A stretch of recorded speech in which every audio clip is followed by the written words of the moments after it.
मागे आणि इकडच्या बाजूला खूप लोक गर्दी करून थांबलेली आहेत.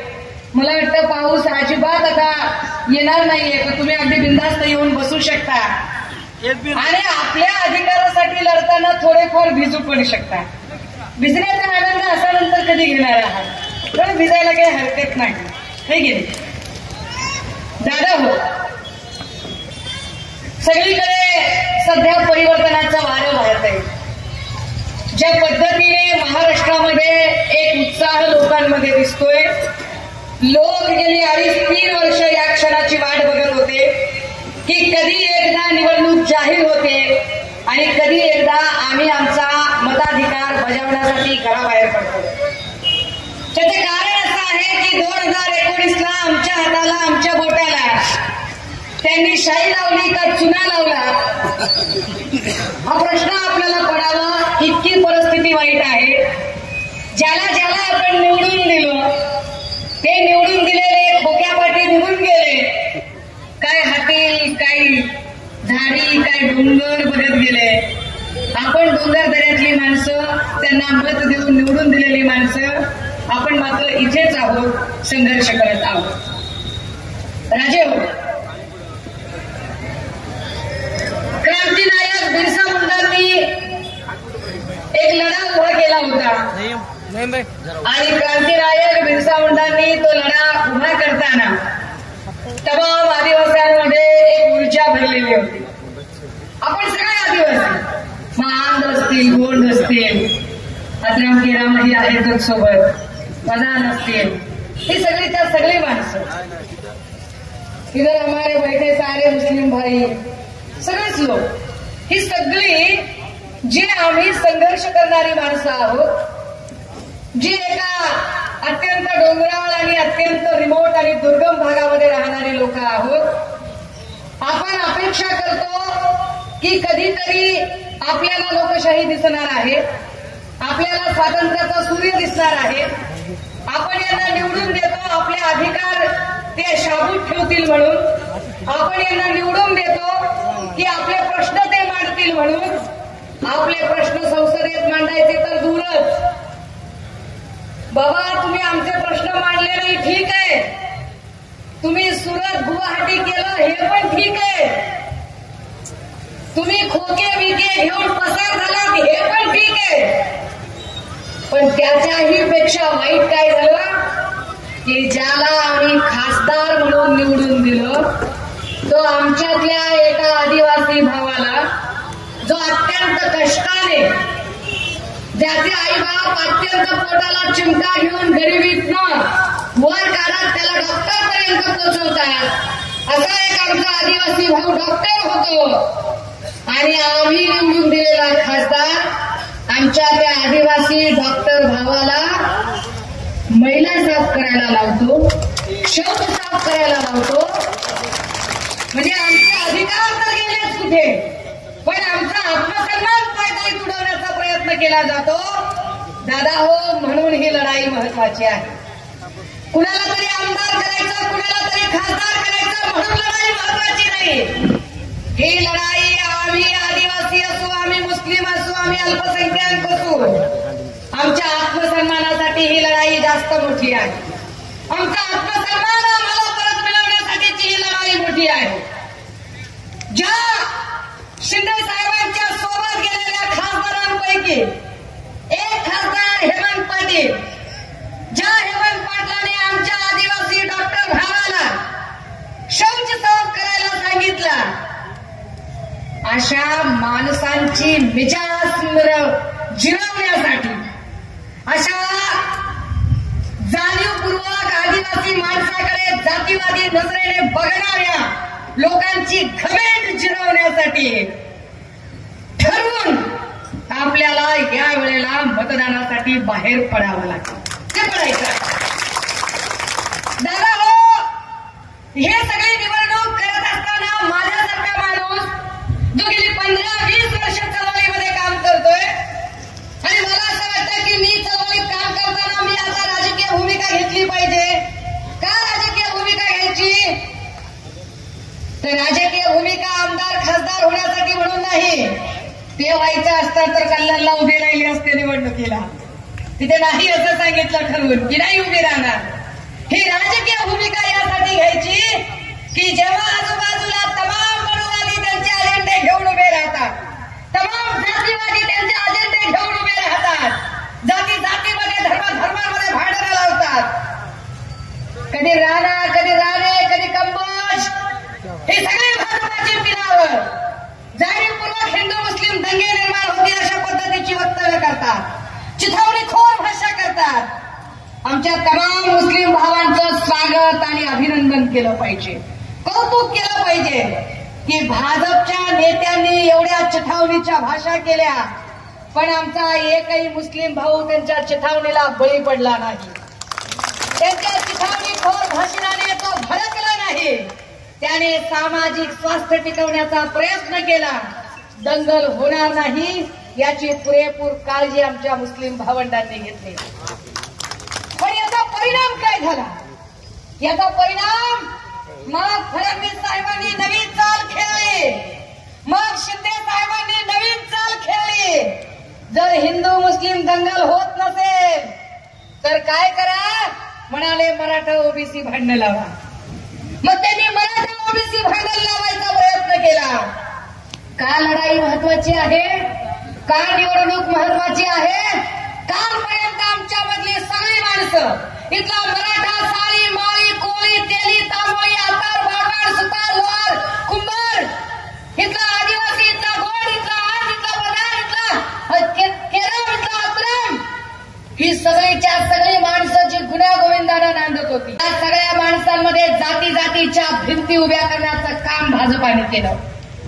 या सगळ्या लोकांमध्ये जात आणि धर्माचं विष पेरायचं काम या लोकांनी केलं. ते काय म्हणाले, देखो बोले हमने हिंदुओं के लिए क्या किया कि मुसलमान परेशान हो गया. काय का मुसलमान परेशान हो गया भाई?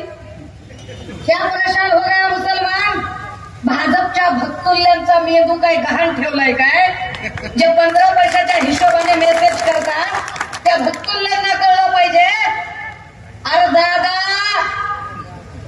त्या मुस्लिम भावाला नोकरी नाही मिळाली तरी ते पानाचा ठेला चालवते, केळाची गाडी चालवते, क्रेपची गाडी चालवते, लाख कष्ट करते, कसबी करून दिवसभरात 1000 रुपयाची बेगमी करून घरी येते कष्टानं. इमानी इतबारे कि उसके सिवा किसी और के सामने सजदा नहीं करूंगा, झुकूंगा नहीं.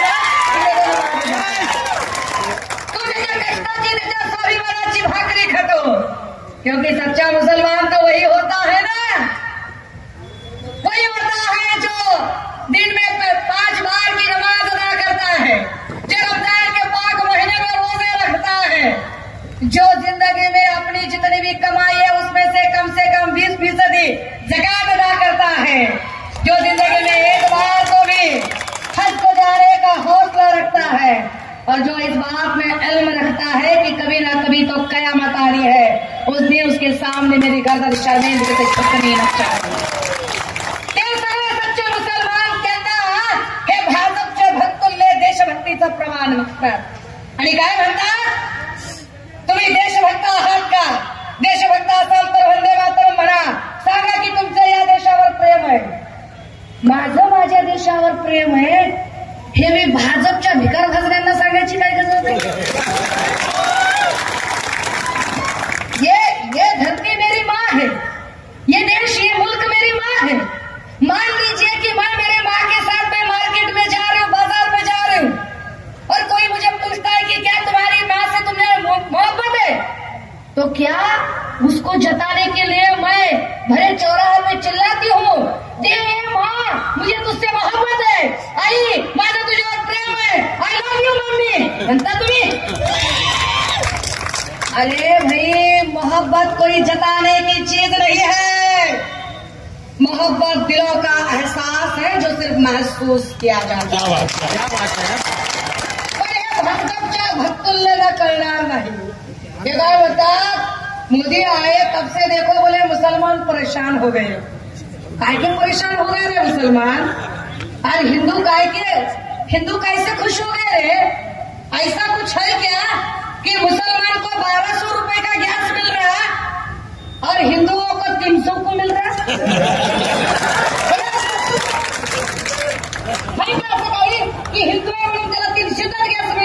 आणि मुसलमान आहे म्हणून त्याला 1200चा मिळतोय. असं काही आहे का की मुसलमान आहे म्हणून त्याला तुरीची डाळ 200 रुपये किलो मिळते आणि हिंदू आहे म्हणल्यावर त्याला 50 रुपये किलो मिळते? असं काही आहे का की मुसलमान आहे म्हणून त्याला 250 रुपये किलो गोड तेल मिळत आहे आणि हिंदू आहे म्हटल्यावर त्याला 50 रुपयालाच मिळतंय? अरे दादा, ज्या भावानं गॅस मुसलमानाला घ्यावा लागतोय त्याच भावानं गॅस हिंदूला बी घ्यावा लागतोय. अरे ज्या भावानं तूर डाळ मुसलमान घेतोय त्याच भावात हिंदू सुद्धा घेतोय. मग ह्या भाजपच्या भक्तुल्यांनी जे आमच्या डोक्यात भरलं कि जब से मोदी आया मुसलमान परेशान हो गया.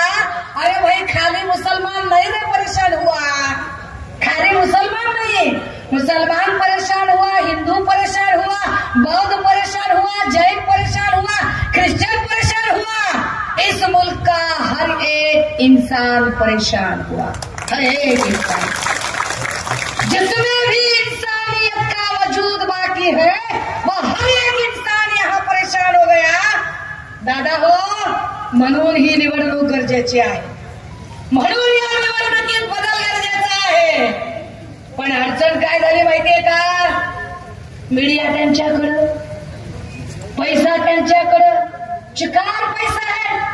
कुठला पैसा? असा काही ढाम घालून आणला नाही त्यांनी. आपला पैसा आहे, आपल्या कष्टाचा पैसा आहे. हा, मी ते सांगायचं विसरेल की ते म्हणतात की मुसलमान देशभक्त असतात का? ते मुसलमानांना देशभक्तीचं प्रमाण मागतात. अरे, जो इस मुल्क की मिट्टी दिन में कम से कम 5 बार चूमता है, तुम उसे वतन परस्ती का प्रमाण मानते हो? भाजपच्या भक्तुल्यांना जरा ना नीट केला पाहिजे, नीटच केले पाहिजे ते सगळे. या भक्तुल्यांना हे समजावून सांगितलं पाहिजे. हे जाहिरात फार करतात बरं का, चिकार जाहिरात करतात. यांच्या जाहिराती आणि यांचं खोटं बोलणं, खोटं बोल पण रेटून बोल. तिकडे चंद्रपूरमध्ये मोदीजी आले, नांदेडमध्ये अमित शहा आले आणि काय बोलायला लागले? असली शिवसेना किसकी है? ये एकनाथ शिंदे की असली शिवसेना है. असली शिवसेना जर त्या माणसाची असेल तर त्याला जागेसाठी एवढी धडपड करावी लागेल का? काय परिस्थिती आहे त्यांची? एकनाथ शिंदेना 8 जागा, 8 जागेसाठी 48 जागेवर प्रचार करायचा. अजितदादाला 4 जागा, 4 जागेसाठी त्यांनी प्रचार 48 जागांचा करायचा. महादेव जानकरला 1 जागा, 1 जागेसाठी 48 जागांचा प्रचार करायचा. आणि राज ठाकरेला 0 जागा, तरी 48 जागांचा प्रचार करायचा. आणि त्यांना जाहिरात करू करू मोदी आणि शहानी वेड्यात काढायचं. अरे इधर दिमाग की बत्ती खोलो यार. चाललाय, जाहिराती केल्या जातात. राजे हो, जाहिरात कुणाची होते नीट लक्षात ठेवा. समजा तुम्ही नेटफ्लिक्सवर पिक्चर बघायला लागलात, समजा तुम्ही मोबाईल अमेझॉनवर पिक्चर बघायला लागलात, तुम्ही कुठला तरी टीव्हीचा कार्यक्रम मोबाईलवर बघायला लागला, स्क्रोल करायला लागला. स्क्रोल करताना एखादं चांगलं पुस्तक वाचायचंय, त्याची ऍड येते का? तब्येतीला तूप फार चांगलं आहे, त्याची ऍड येते का? येते नाही येत. म्हणजे जे जे चांगलं आहे त्याची ऍड अजिबात येत नाही. ऍड कशाची येते? जंगली रमी पे आओ ना महाराज.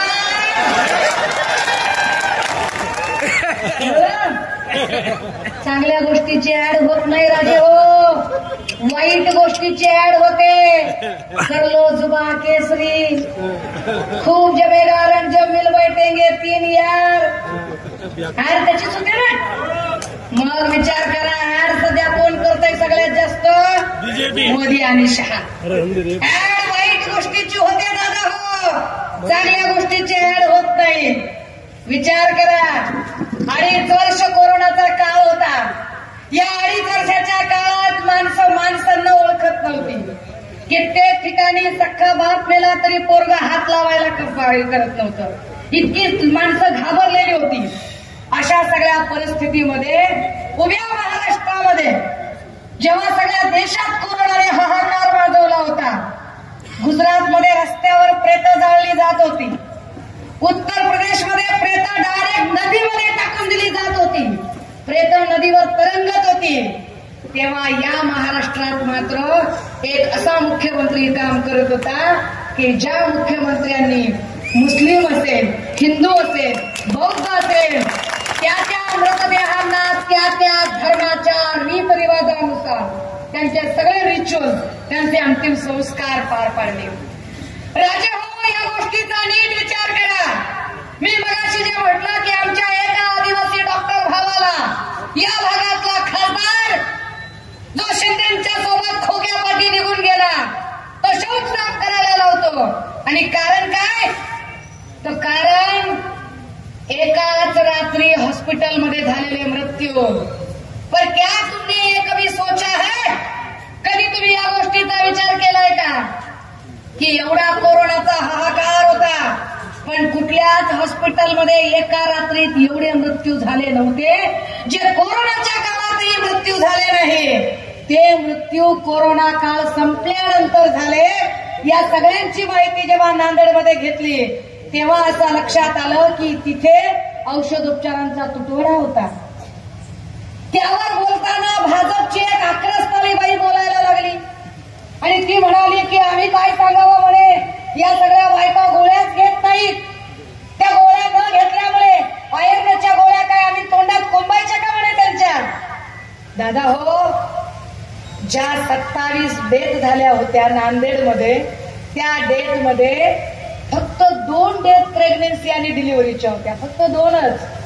बाकीच्या डेथ मधले अर्धे अधिक लोक ऍक्सिडेंटल पेशंट होते, काही सर्पदंशाचे होते, काही छोटीशी बाळं होती जी ताप मेंदूमध्ये गेल्यामुळे गेली होती. म्हणजे त्यांचा आणि ह्या आक्रस्ताळ्याबाई जे कारण सांगतात त्याचा संबंध नाही. तर आरोग्य खात्यानेच मुळात काळजी घेतली नाही.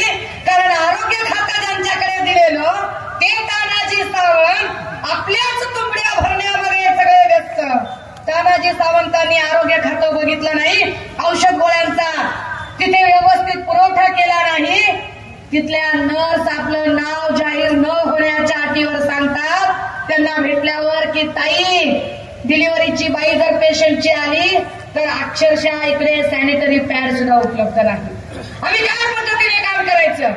पण अशा एका अपयशी आरोग्य मंत्र्याने, अशा एका अपयशी सरकारने आपलं अपयश झाकण्यासाठी आमचा आदिवासी भाऊ असणाऱ्या डॉक्टरला मात्र शौच साफ करायला सांगितलं, त्याची चूक नसताना. हे राजकारण इतक्या वाईट पद्धतीने. आणि आता हे जाहिराती करायला लागले, पण जाहिराती करताना हे विसरतायत. कशाची जाहिरात करतायत ते? कोरोनाच्या लशीची. जाईल तिकडं कुठं, जाईल तिथं मोदी बाबा, जाईल तिथं मोदी बाबा. कोरोनाची लस घेतली का? मी तर पैसे खर्चून घेतले राजू. तुम्ही कदाचित फुकट घेतली असेल, मी तर पैसे खर्चून घेतले. पण ते म्हणले सर्टिफिकेट काढा. सर्टिफिकेटला पैसे किती? 100 रुपये.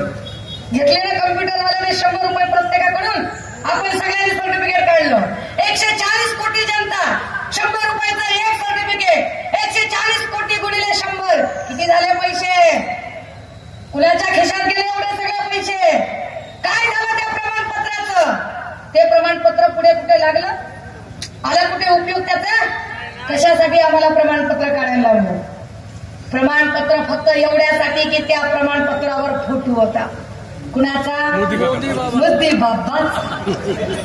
आम्ही पेट्रोल पंपावर जातोय, पेट्रोल पंपावर डिझेल पेट्रोलचा भाव बघून बघून आमचे चेहरे पडतायत. पोटात गोळा उठतोय की किती महागाई झाली आहे. आणि तिथं एक हसरा फोटो असतोय. कुणाचा? मोदी बाबाचा. तिकडे शहरी भागामध्ये शौचालय बांधली आहेत सार्वजनिक, आणि शौचालयाच्या बाहेर मोठे मोठे बायकांच्या पोटात कोल आलेली माणसं बघाली आणि फोटो हसरा कुणाचा? मोदी बाबाचा. काय जाहिराती करतात. आणि दादा त्यांनी एक लस दिली तर एवढ्या जाहिराती केल्या. विचार करा काँग्रेसच्या काळात किती लसी मिळाल्या. तुमच्या माझ्या प्रत्येकाच्या दंडावर इथं अशी 4 आणे एवढी खून आहे की नाही? नवीन जन्मलेल्या लेकरांवर बारीक बारीक धामुक्या एवढी खून आहे. बीसीजी, गोवर, ट्रिपल, धनुर्वात, पोलिओ, देवी, दारू आणि 14 प्रकारच्या लशी दिल्या काँग्रेसच्या काळात. 14 लशी. कारण चांगल्या गोष्टीची जाहिरात करायची गरज काय? जाहिरात जंगली रमिती आवडा आणि त्यांच्याकडून चंदा घेतात हे आणि आपल्याला शहाणपण शिकवतात. दादा हो, महागाईची चरमसीमा आहे. हे आपल्याकडे येऊन कशावर बोलतात, आपल्याला येऊन सांगतात आम्ही तिकडं कलम 370 हटवलं. अरे बाबा, तिकडं कलम 370 हटवलं की नवटच्या लोकांना काय तिथं जाऊन जमीन विकत घेऊन सफरचंदाची बाग लावायची होय? इथल्या लोकांना काय मिळतंय ते बघू देत की आम्हाला. हा सगळा आदिवासी भाग आहे. पेसा कायदा इकडे लागू आहे ना. पेसा कायदा आम्हाला किती जाच करतो ते आम्हाला विचारा ना आमच्या भावंडांना की आमच्या जमिनी खरेदी विक्री करताना आम्हाला काय त्रास होतो, आमच्या जमिनींचे प्रॉब्लेम काय होतात, आम्हाला इथं जगताना किती त्रास होतो. आम्हाला ते वनवासी की आदिवासी याच संग्रामामध्ये अडकवून ठेवतात, पण आमच्या प्रश्नांवर काहीच बोलत नाही. आमच्या ज्या लेकी बहिणी आहेत त्यांच्यावरच्या अत्याचारांवर ते चकार शब्द काढत नाही. म्हणून ही निवडणूक गरजेची आहे. इथली एकही बाई सुरक्षित नाही. काय परिस्थितीचं वातावरण आहे इथे. अरे खासदार असणाऱ्या बायकांच्या बद्दल शिंदे गटाचे आमदार जाहीरपणे गचाळ वक्तव्य करतात. जिथे खासदार बाईंना सुरक्षितता मिळत नाही, खासदार असणाऱ्या बाईकडे बघण्याचा दृष्टिकोन नीट नाही, तर गाव खेड्यात बांधावर शेतावर काम करणाऱ्या माय माऊलीला सुरक्षितता कोण देईल, कोण त्यांचे प्रश्न सोडवेल. क्राईम रेट किती, त्या क्राईम रेटवर ना मोदी बोलतात, ना अमित शहा बोलतात, ना देवेंद्र फडणवीस बोलतात. गृहमंत्री असणारे देवेंद्र फडणवीस इथल्या क्राईम रेटवर बोलत नाही. पोलीस काय करत आहेत, काय परिस्थिती आहे. अरे दादा हो, इथून माग किमान एखाद्याचा खून करताना लोक अमक्या ढमक्याला सुपारी द्यायचे, कुठेतरी निर्जन रस्त्यात गाठून रात्रीच्या अंधारात मारायचे.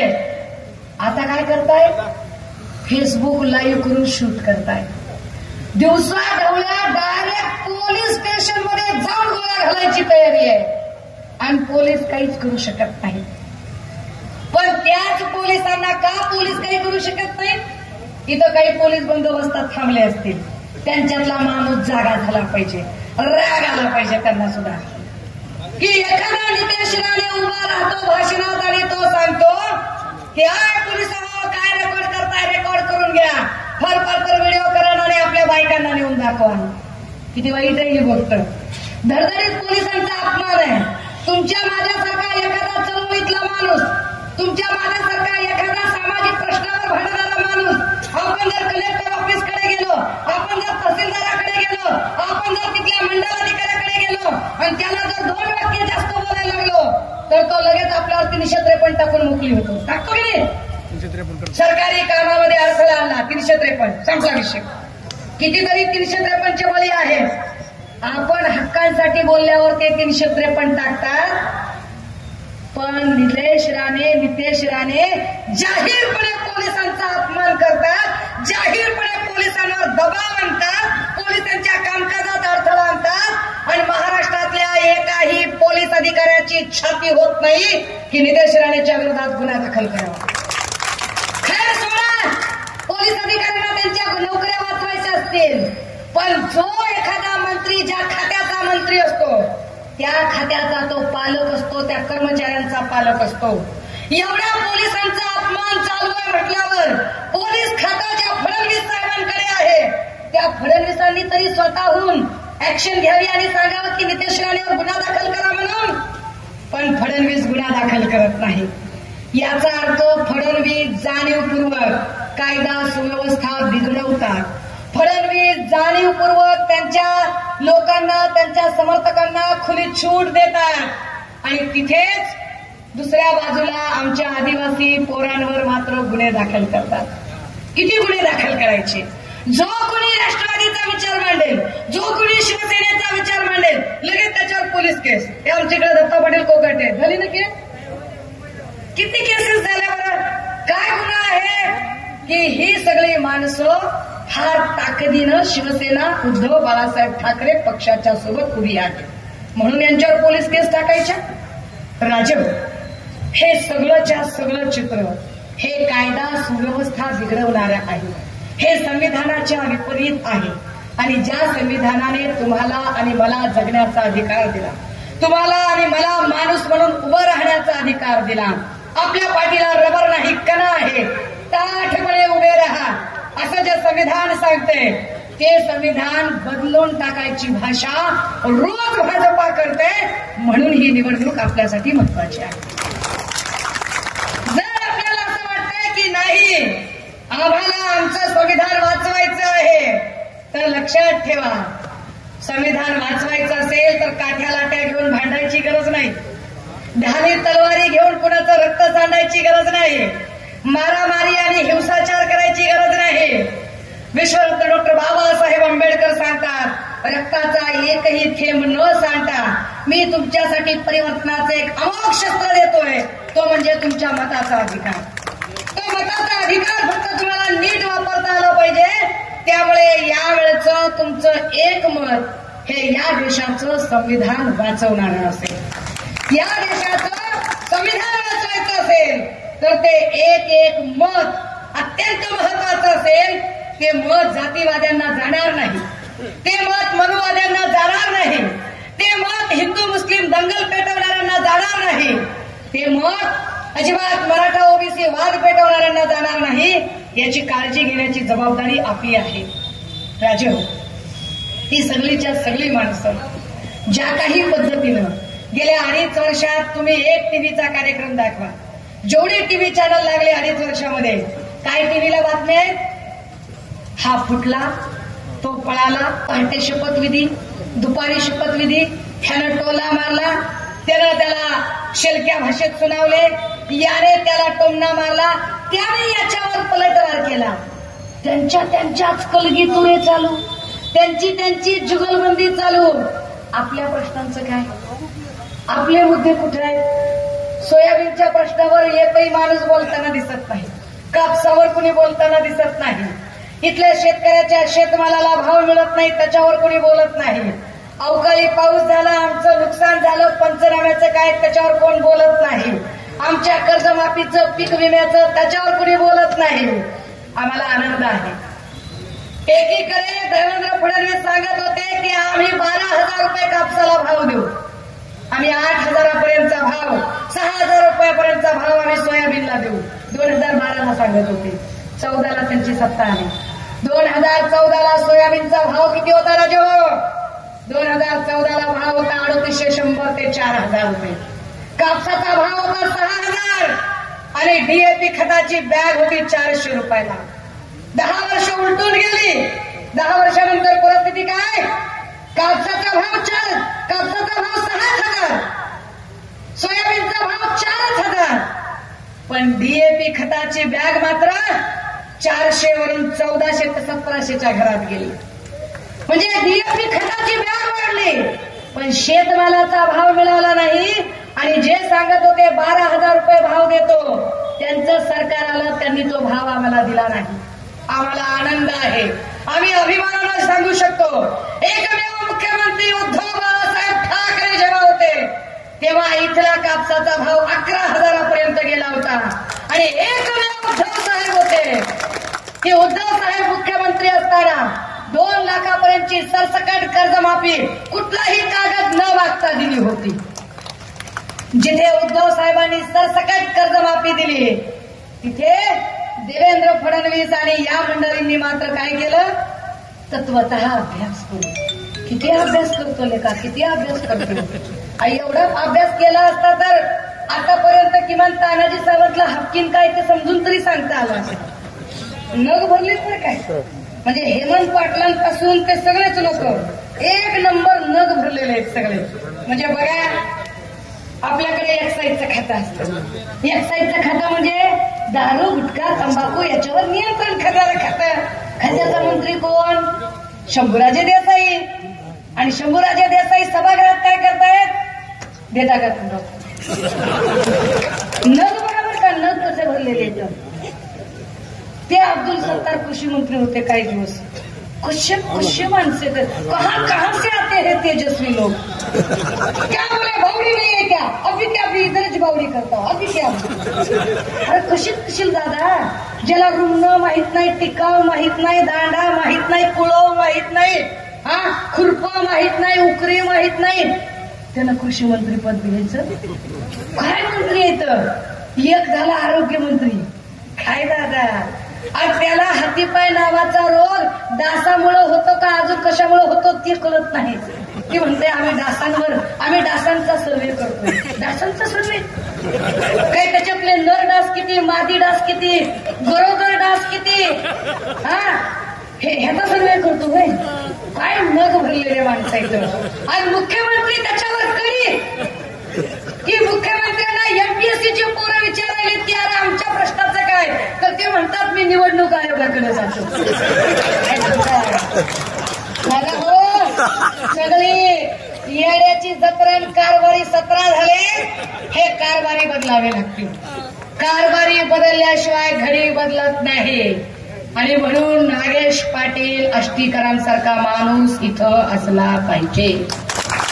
म्हणून ही मशाल पेटली पाहिजे. ते काय सांगतात माहितीये का? तुम्ही बघा त्यांची भाषणं आहे का? ते महागाईवर बोलत नाहीत, ते बेरोजगारीवर बोलत नाहीत. तुम्हाला आठवतात त्यांची भाषणं?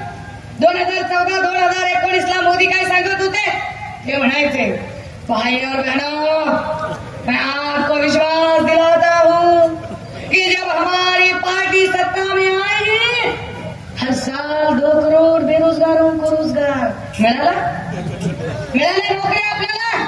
अरे डीएड झालं की बीएड, बीएड झालं की एमएड, एमएड झालं की बीपीएड, बीपीएड झालं की एमपीएड, डी निघून चला, बी निघून चला, एम निघून चला, पी निघून चला, एड तेवढं शिल्लक राहिले. हाय नोकरी कुठली? सीईटी केली की टीईटी, टीईटी केली की सीईटी. आणि लेकरं आमच्या परीक्षा देऊ परेशान. स्टेट बँक ऑफ इंडिया सांगते सगळ्यात जास्त पैसा कुठला आहे आमच्याकडं, तर ते म्हणतात व्हेकल लोनचा नाही, होम लोनचा नाही, व्याजाचा नाही, फिक्स डिपॉझिटचा नाही, एफडीचा नाही, कशाचा नाही. कशाचा पैसा? तर ते म्हणतात हे जे सगळे पोरं शिकतात, जे नोकऱ्यांचे अर्ज करतात, त्या अर्जाचं चलन आमच्याकडे सगळ्यात जास्त आहे. दादा हो, 500 जर पोलीस भरतीच्या जागा निघाल्या तर 500 जागांसाठी किमान 50,000 पोरं अर्ज भरतात. 50,000 पोरं अर्ज भरतात. एका अर्जाचं चलन 1000 रुपये आहे. एका अर्जासाठी 1000 रुपये भरावे लागतात. 1000 रुपयाचा फॉर्म भरण्यासाठी कम्प्युटरवाला 200 रुपये घेतो. आणि परीक्षा किनवटमध्ये होत नाही दादा, परीक्षा बोदडीमध्ये होत नाही, परीक्षा हिमायतनगर मध्ये होत नाही, परीक्षा नांदेडमध्ये होते. नांदेडला जाऊन यायला साध्या बसला 500 ते 700 रुपये जातात. त्या आईबाबाकडे पैसे नसतात तरी त्या आईबाप मिडूक करतात, लाख भानगडी करतात आणि त्या लेकराला 500-700 रुपये देतात. कारण बापाला वाटतंय, आईला वाटतंय आपलं लेकरू शिकलंय, आपल्या लेकराला नोकरी लागेल. जाऊ दे, 1000 रुपये चलनाचे गेले, 200 रुपये फॉर्म भरायला गेले, 500 रुपये तिकिटाचे गेले, आपण तेवढे सगळ्या पैशांचं हे करू, पण जाऊ दे तेवढे पैसे होऊ दे. ते 1700-1800 रुपये एका लेकरामागे खर्च होतात. लेकरू डोळे फोडून अभ्यास करतं, नांदेडला जाऊन परीक्षा देतं, परीक्षा देऊन थकून हरून ते किनवट मध्ये येतं. आणि दुसऱ्या दिवशी सकाळी टीव्हीवर बातमी काय? जे प्रत्येकी 1000 रुपये चलन आणि 200 रुपये कम्प्युटरला घातले, 500 रुपये तिकिटाला घातले, त्यातले 200-500 मायनस करू, पण 1000 गुणिले 50,000 एवढे पैसे जे सरकारच्या तिजोरीत गेले त्या पैशांचं काय? हे पैसे आम्हाला कधी तुम्ही परत दिले का?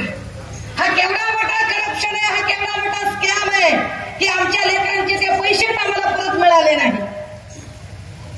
200 मार्काची परीक्षा, कशाची? तलाठी भरतीची. मार्क किती पडले लेकरांना? 202. किती पडले? 215, 216, 222. 200 पैकी 222 ये मोदी की गारंटी है. ह्या मोदी की गॅरंटी. कसली मोदी की गॅरंटी? पेपर फुटल्यानंतर फुटलेल्या पेपरवर निकाल लावता आणि तीच पोरं तुम्ही मेरिट मध्ये काढता, हे मोदी की गॅरंटी आहे. आणि आमच्या आदिवासी भागातली लेकरं शिकतात, त्यांना नोकऱ्या मिळत नाही. नोकऱ्या नाही मिळाल्या, मोदींनी मन की बात केली. मन की बात करताना सांगितलं मैं स्टार्टअप इंडिया करूंगा, मैं मेक इन इंडिया करूंगा. कहाँ है startup India, make in India? Startup India आणि मेक इन इंडियाच्या नावाखाली आमच्या पोरांना कर्ज मिळालं म्हणले उद्योगधंद्यासाठी. आम्ही बँकेत चाललोय, बँक काय सांगते? तारण ठेवायला काय आहे म्हणते. बँक तारण मागते अरे आमच्याकडे तारण ठेवायला काही असतं तर बँकवाल्याला लोणी लावायला कशाला गेलो असतो आम्ही, कशाला मस्का लावला असतो आम्ही बँकवाल्याला. किती वेळ राहिला दादा? चलू द्या चिल्लर चिल्लर माणसाची नावं घेताय. तीन पक्षात गेला जाऊ दे की मग कुठं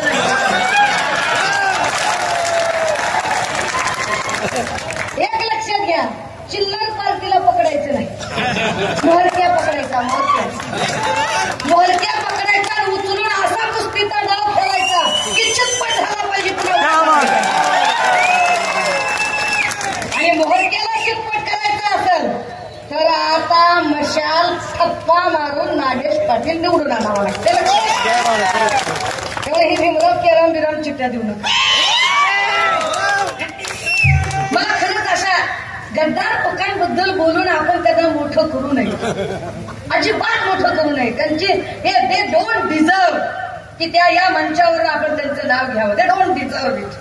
त्यांची तेवढी योग्यता सुद्धा नाही. असो दादा, हो आम्ही बँकेत जातो, बँकवाला आम्हाला तारण मागतो. काय झालं मग? स्टार्टअप इंडिया पाण्यात गेलं, मेक इन इंडिया पाण्यात गेलं. मग आमची लेकरं पुण्या मुंबईत कंपन्यांचं काम शोधायला जातील. अरे पण पुण्या मुंबईत कंपन्या राहिल्या कुठं? शिंदे साहेबांनी सह्या करू करू सगळ्या कंपन्या गुजरातला दिल्या ना. सगळ्याच्या सगळ्या कंपन्या गुजरातला गेल्या. आमच्या लेकरांनी नोकरी धंदे कसे करायचे, जगायचं कसं? ही निवडणूक का महत्वाची आहे?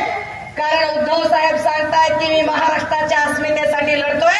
माझ्या महाराष्ट्रातल्या लेकरांना महाराष्ट्रातच रोजगार मिळाला पाहिजे म्हणून मी लढतोय असं ते सांगतायत.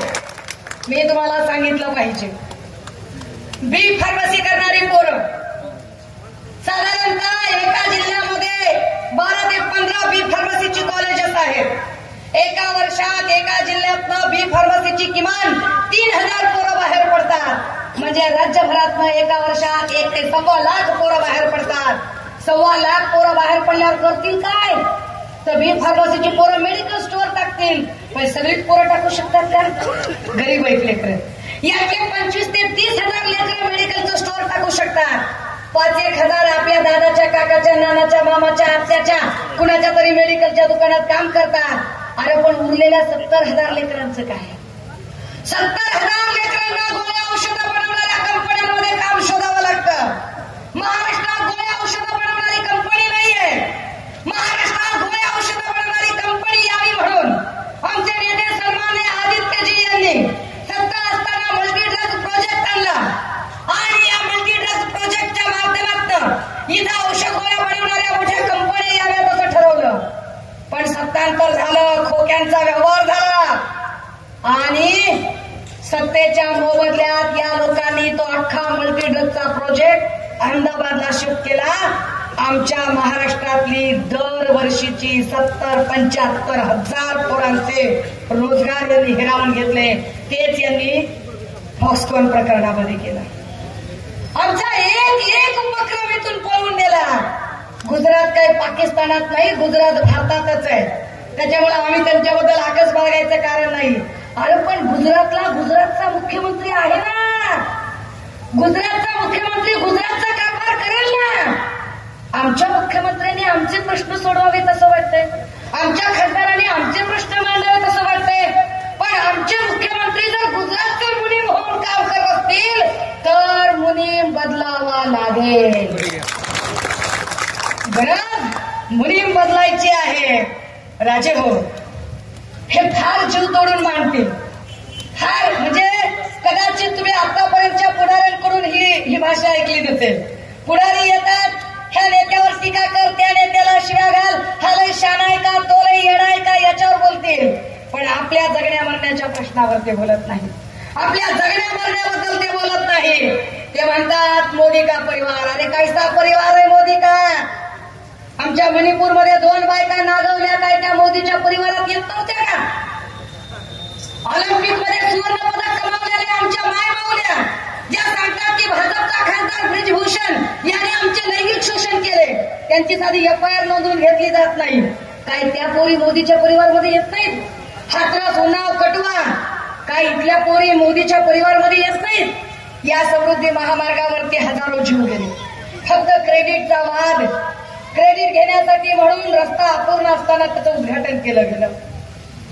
26 लोकांचे जीव गेले. एकदा तर 26 लोकांचे जीव गेले. कुणाचा हात, कुणाचा पाय, कुणाचा डोकं, कुणाचा मेंदू काही करत नव्हतं. सगळ्या लोकांचा सामूहिक अंत्यविधी केला. टीव्ही वाल्यांनी स्क्रीन विभागून दाखवलं. एका भागामध्ये सामूहिक अंत्यविधी चालू आहे आणि दुसऱ्या भागामध्ये गद्दारांचा शपथविधी चालू आहे. दम निघाला नाही यांना त्या चिता शांत होईपर्यंत सुद्धा. चिता जळत असताना यांनी शपथविधी केले. 26 लोकांचा जीव एकाच वेळेला गेला. फार लोकांनी सोशल मीडियावर ट्रोल केल्यानंतर शिंदे साहेब म्हणाले, मृताच्या नातेवाईकांना आम्ही प्रत्येकी 25 लाख रुपये देऊ. वर्ध्याच्या सभेत सगळे लोक येऊन भेटले. ते म्हणले, ताई 25 लाख सोडा, 25,000 रुपये सुद्धा मिळाले नाही. काय ते समृद्धी महामार्गावर मेलेले लोक मोदीच्या परिवारात येत नव्हते? दादा हो, ही जाहिरात आहे, ऍडव्हर्टाईज आहे, ह्याच्यात काही खरं नाही. अशा जाहिराती खूप होता. मोदी के परिवार में मोदी किसी कुछ नहीं गिनते. वो भावना गौली राखी बाज के परेशान हुई पर उसका भी जिक्र करते.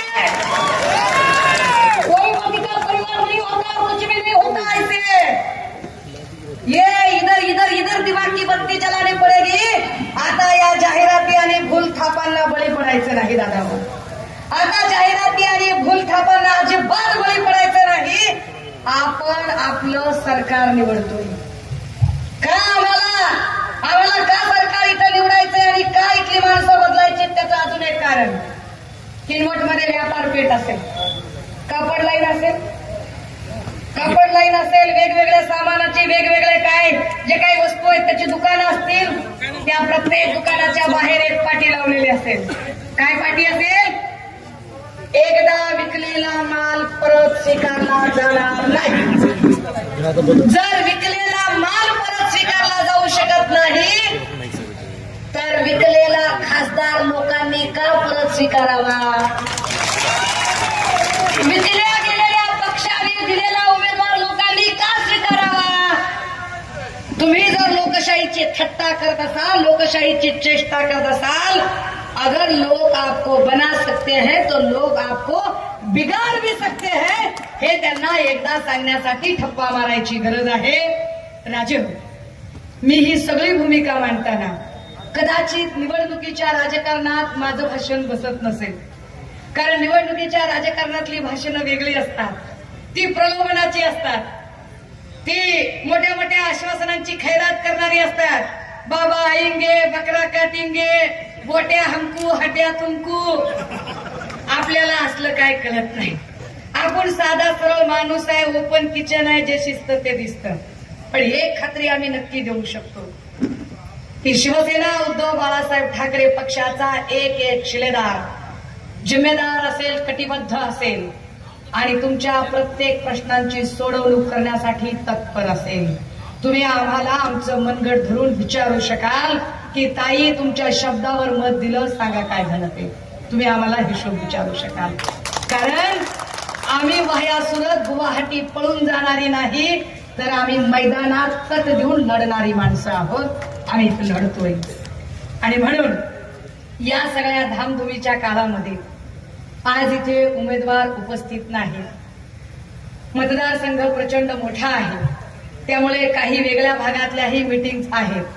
परंतु इथे या पक्षाची जबाबदार प्रतिनिधी म्हणून आपल्या सगळ्यांकडे हे अपील करते आणि अपेक्षा करते की जर ह्या देशाचं संविधान वाचवायचं असेल, लेकी बाळींची सुरक्षा पाहिजे असेल, शेतमालाला भाव पाहिजे असेल, इथली बेरोजगारी नष्ट करायची असेल, आमच्या तरण्या बांड पोरांच्या हाताला काम आणि सरकारी नोकऱ्या हे सगळं करायचं असेल, ओबीसींची जातनिहाय जनगणना करायची असेल आणि मराठा भावांचे प्रश्न सोडवायचे असतील, आमच्या आदिवासी भावांच्या आयुष्यामध्ये ज्या अनेक समस्या आहेत त्या समस्या सोडवण्यासाठी नवे कायदे आणि नव्या काही योजना आणायच्या असतील, आमच्या मुस्लिम भावंडांच्यासाठी जो सच्चर आणला होता त्या सच्चरवर काही बोलायचं लिहायचं असेल, तर या सगळ्यांच्यासाठी गरज असेल की आता या क्षणाला एक नवा इतिहास रचण्याची मला अपेक्षा आहे. की तुम्ही सगळे त्या नवा इतिहासाच्या बदलासाठी सज्ज आहात, तुम्ही माझ्या सोबत आहात. काय तुम्हाला माझं म्हणणं पटतंय? नक्की. मग चला जरा एक जोरात घोषणा देऊया काय? आपकी बार भाजपा तडीपार, आपकी बार, अरे आपकी बार, आपकी बार तडीपार करून टाकू. आणि बघा राजे हो, पुन्हा जाहिरात केली जाते, माइंड गेम केला जातोय, गिमिक्स खेळले जातात. ते म्हणतात की देशात 400 पार, राज्यामध्ये 45, अजिबात नाही. बोऱ्या वाजला यांचा सगळा, यांचा सगळा 12 वाजलेले आहेत. लक्षात घ्या, हे राज्यात अजिबात 40 सोडावं, हे राज्यात 25 पार करू शकत नाही, त्याची खात्री आम्हाला आहे. अजिबात होत नाही.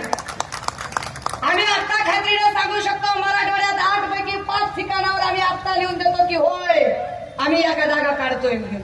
दादा हो, हे फक्त विरोधकांना आणि आपल्या सगळ्या कार्यकर्त्यांचं खच्चीकरण करायचा प्रयत्न करतायत. काही 400 पार वगैरे काही नाहीये. अरे केरळात यांना कोणी घुसू देत नाही, तमिळनाडूत हे झिरो आहेत, पश्चिम बंगालमध्ये ममता बॅनर्जी तट्ट देऊन बसलेले आहेत, तेजस्वी यादव शब्द ठोकून लढतोय, केजरीवालची भीती वाटते म्हणून त्यांना आत टाकलेलं आहे. आंध्र तेलंगणाची परिस्थिती तुम्हाला माहिती आहे, आणि महाराष्ट्रात तर केवढी संतापाची लाट आहे आपण सगळे अनुभवतोय. अशा सगळ्या परिस्थितीमध्ये हे 200 पार करू शकत नाहीत. हे फक्त जाहिरात करून माइंड गेम करतायत. या माइंड गेमला अजिबात बळी पडायचं नाही. ताकदीने उभे राहूया.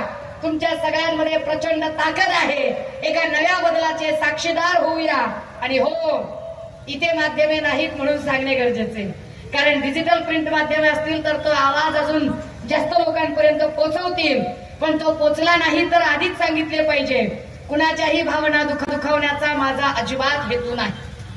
पण तरी सुद्धा माझ्या बोलण्यामुळे चुकून माकून कुणाच्या भावना दुखावल्या गेल्या असतील, कुणालाही वाईट वाटलं असेल, कुणाचाही उपमर्द झाला असेल, चुकून चुकून चुकून कुणाच्याही भावना माझ्यामुळे आहत झाल्या असतील.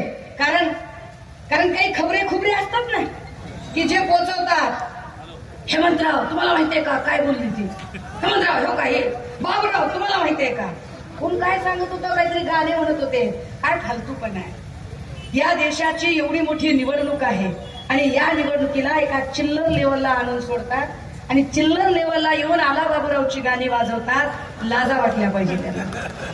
अरे देशाचा खासदार निवडायचा आहे. कुणी तुम्हाला असाच आता काय बोलावं, जाऊ दे बरोबर दे. पण असे काही खबरे खुबरे असतात आणि खबऱ्यांची फार अवकाश नसते बरं का. खबरे फार फार तर हाफ बिर्याणी आणि 30, 60, 90च्या दादा हो, आपण 30, 60, 90 साठी जमलेलो नाहीत. आपण आपल्या येणाऱ्या पिढ्या घडवण्यासाठी जमलेलो आहोत. आपण आपल्या लेकरांचं भविष्य तयार करण्यासाठी जमलो आहोत. त्यामुळे मला कुणाच्याही भावना दुखावच्या नाहीत. पण चुकून माकून जर कुणाच्या भावना दुखावल्यात गेल्या असतील तर अशा सगळ्या विरोधकांची, त्यांच्या नेत्यांची, कार्यकर्त्यांची, खबऱ्यांची यापैकी एकाचीही माफी अजिबात मागणार नाही. कारण बोलून शब्द बदलायला मी काही नारायण राणे किंवा एकनाथ शिंदे किंवा काय अजित पवार नाही. सुषमा अंधारे नाव आहे. ठाम ठोकपणे सांगते, ताकदीने सांगते की होय, या देशात संविधान वाचवण्याच्या लढाईसाठी अगदी जीव द्यावा लागला तरी आम्ही तयार असू. आम्ही बेहत्तर आहोत मानवी मूल्यांच्यासाठी. थांबते, रजा घेते, मशाल लक्षात राहील असं अपील करते. जय हिंद, जय महाराष्ट्र, जय भीम.